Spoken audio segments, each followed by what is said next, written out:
जो मुस्लिम डायनेस्टी थी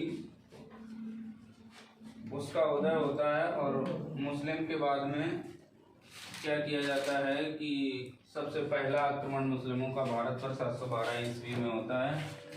712 ईस्वी में होता है कहाँ पर? भारत में। अब एक अल हज्जाज नाम का व्यक्ति था, अरेबियन का राजा हुआ करता था उस समय। तो अरेबियन के जहाज देवल नामक बंदरगाह से होकर गुजरा करते थे। कहाँ से? देवल नामक बंदरगाह से होकर गुजरा करते थे। तो देवल नाम के बंदरगाह से एक बार अरेबियन सी गुजर रहे थे, शिपयार्ड गुजर रहे थे। तो वहाँ से राजा दाहिर जो था वो भारत का शासक हुआ करता था, जो देवल पर राज किया करता था।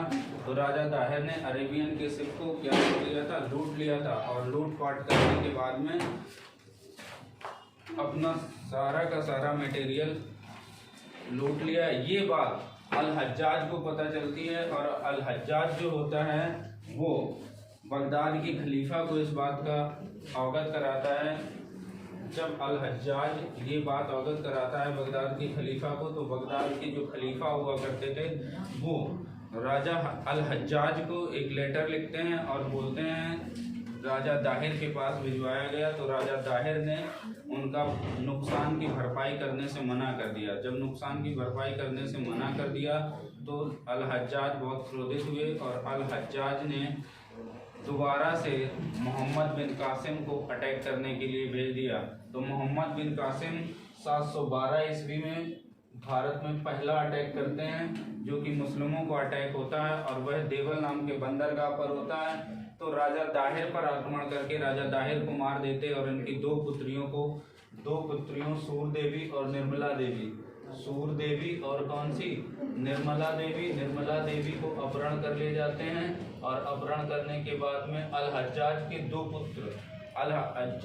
दो पुत्रों को ये सौंप दिया जाता है। इसके बाद में 712 से लेकर 714 के मध्य में मोहम्मद बिन कासिम भारत में रहता है और अपनी शासन सत्ता को देवल से चला रहा होता है। देवल से चलाने के बाद में ये क्या करता है